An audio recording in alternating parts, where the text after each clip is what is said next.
Hello students, welcome to our channel Eco of Knowledge. আজি আমি আলোচনা কৰিম SS second year or flamingo চেপ্টাৰখনৰ প্ৰথম চেপ্টাৰ the last lesson নৰ আমি question answer long question answer কেইটা আলোচনা কৰিম. Describe the behavior of MML on the day of the last lesson. অন্তিম দিনাখন বা অন্তিম পাঠ পঢ়াইছে যিদিন সেইদিনাখন MML কেনেদৰে বিহেভ বা আচৰণ কৰিছিল. তো 2015 চনত আহিছিল 5 মাৰ্কৰ বাবে. On the day of the last lesson, অন্তিম দিনা MML behave quite differently. সম্পূৰ্ণৰূপে MML ব্যৱহাৰ বা আচৰণ বেলেগ কৰিছিল as it was a remarkable day for him. আৰু সেইদিনা তেওঁৰ বাবে উল্লেখযোগ্য দিন আছিল. He wore a special dress. তেওঁ বিশেষ ধৰণৰ পোছাক পিন্ধি আহিছিল. He asked his people to be very attentive as that was his last lesson to them.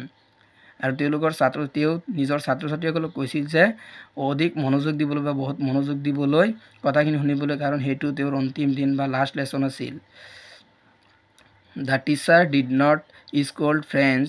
He criticized the habit of the neglecting study in time.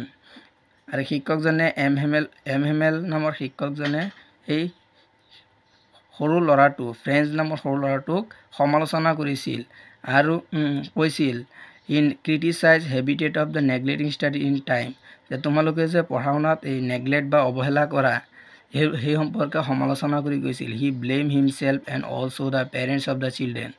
তেওঁ নিজকে অপবাদ দিছিল আৰু পিতৃ-মাতৃকো শিশুসকলৰ পিতৃ-মাতৃকো অপবাদ দিছিল.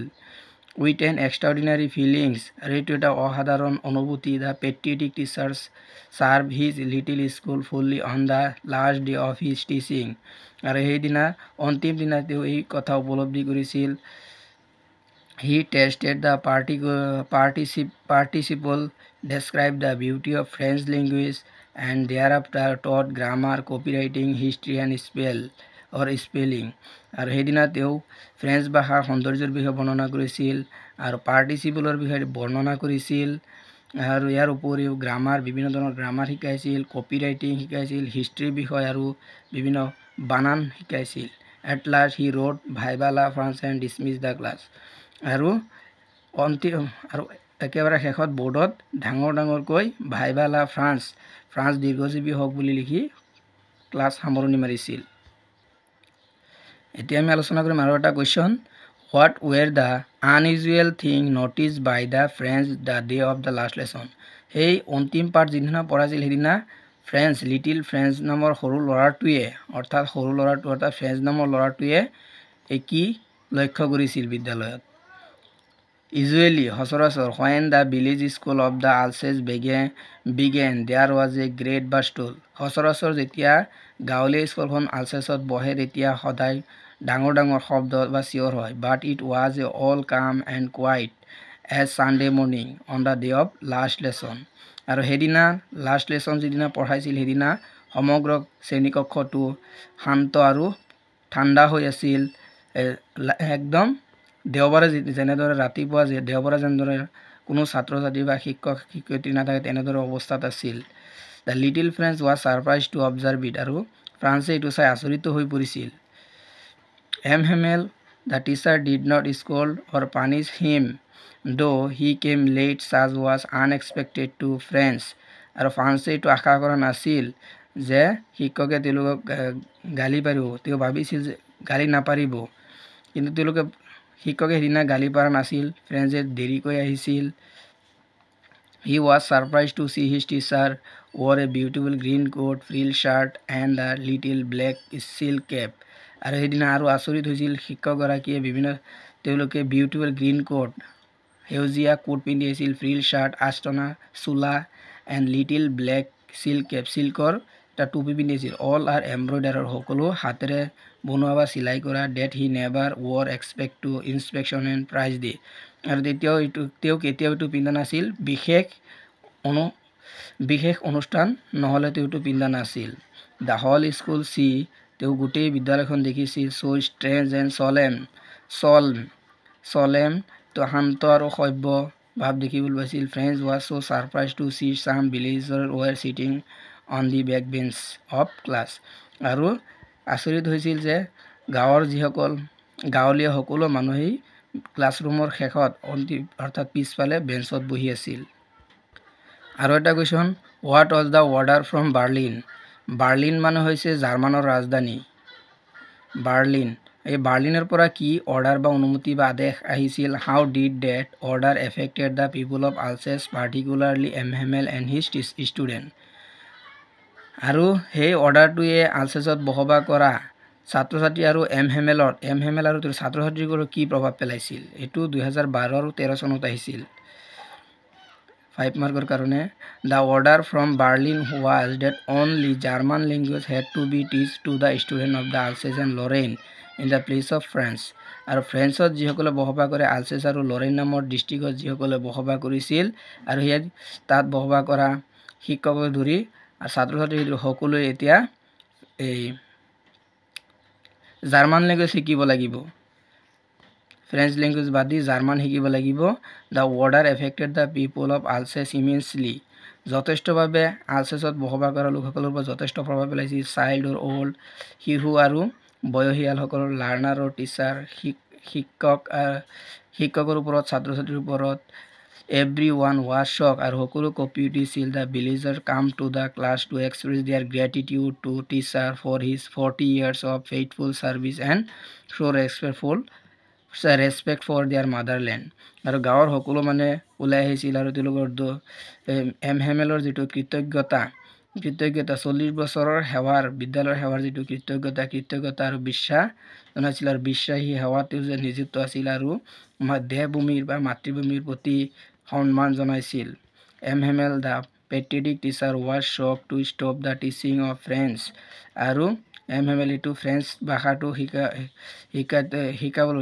শিকোৱাটো ৰখিবলৈ তেওঁ যথেষ্ট কম্পিত হৈ পৰিছিল বা শংকিত হৈ পৰিছিল। Even on the day of last lesson he taught a usual and inspire every one to protect their French language.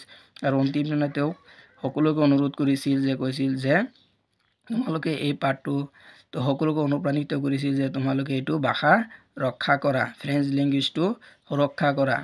It was a pathetic that children were deprive of learning their mother tongue or language. আৰু এইটো বৰ কৰুণাতম যে তেওঁলোকৰ শিশুসকলে এই French ভাষাটোৰ শিকাৰ পৰা বঞ্চিত হৈছে। গতিকে আৰু এটা আলোচনা কৰিম। আৰু এটা question, give a characteristics of the M Hamel from your read last lesson. Last লেচনটো পঢ়ি এমহেমেলৰ চৰিত্ৰৰ বিষয়ে লিখা, বা এমহেমেলে কি আচৰণ কৰিছিল। এইটো 2016 চনত আহিছে, 2026 বৰ্ষৰ বাবে বহুত important long questions. M Hamel is the protagonist of the story last lesson by Alphonse Daudet. Protagonist শব্দৰ অৰ্থ হৈছে মুখ্য চৰিত্ৰ। এই কাহিনীটো এলফন্স ডুডেটে লিখিছে, দ্য লাষ্ট লেচন নামৰ কাহিনীটো, আৰু ইয়াৰ মুখ্য চৰিত্ৰ হৈছে এমহেমেল। প্ৰটাগনিষ্ট মানে মুখ্য চৰিত্ৰ। He was a French patriotic teacher, আৰু তেওঁ হৈছে ফ্ৰান্সৰ এগৰাকী দেশপ্ৰেমিক teacher who taught the school of Alsace for 40 years, আৰু তেওঁ আলছেছৰ স্কুলত 40 বছৰ শিক্ষকতা কৰিছিল। He was very strict teacher who always kept iron rulers under his arm which he rapped against the table threateningly. তেওঁ বহুত কঠোৰ শিক্ষক আছিল। তেওঁ সদায় লোহাৰ এটা বেট ৰাখিছিল, iron ruler under his arm, তেওঁৰ বাহুৰ তলত, which he rapped against the table threateningly, ছাত্ৰ ছাত্ৰীক ভয় খোৱাৰ অৰ্থে তেওঁ বাহুৰ তলত ৰাখিছিল। M Hamel was a disciplinarian honest toward his duty. M Hamel তেওঁৰ দায়িত্বৰ প্ৰতি বা কৰ্তব্যৰ প্ৰতি সদায় অনুশাসনশীল আছিল। The order came from Berlin to teach only German language in the school of Alsace and Lorraine in the place of France. আৰু যেতিয়া বাৰ্লিনৰ পৰা এইটো অৰ্ডাৰ আহিছিল যে জাৰ্মানৰ যিবোৰ ঠাই আছে, জাৰ্মান লেংগুৱেজ শিকাব ফ্ৰান্সৰ এই দুটা ডিষ্ট্ৰিক্টত, লৰেইন আৰু আলছেছত। হি praised that French language is most beautiful, the clearest and most logical language in the world. আৰু তেওঁ প্ৰশংসা কৰি কৈছিল দ্য ফ্ৰেঞ্চ লেংগুৱেজ হৈছে পৃথিৱীৰ আটাইতকৈ ধুনীয়া, স্পষ্ট আৰু যুক্তিসম্পূৰ্ণ ভাষা ইন দ্য ৱৰ্ল্ড, পৃথিৱীত। He requested to everyone to protect their language or mother tongue, আৰু তেওঁ সকলোকে অনুৰোধ কৰিছিল এই মাতৃভাষাটো ৰক্ষা কৰিবৰ বাবে। On the day of the last lesson he perform his duty sincerely and taught the lesson patiently.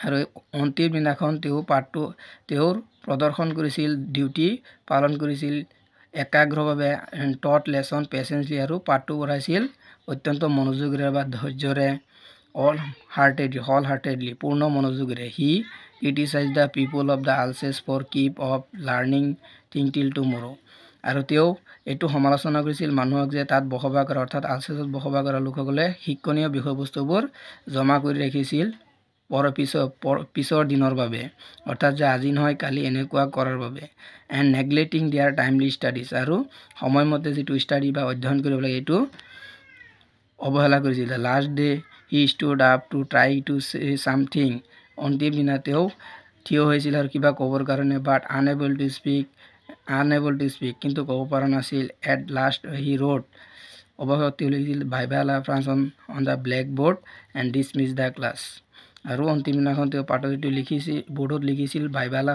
France দীৰ্ঘজীৱী হওক আৰু কৈয়ে ক্লাছ সামৰণি মাৰিছিল বা শ্ৰেণীকক্ষৰ পৰা ওলাই গৈছিল ধন্যবাদ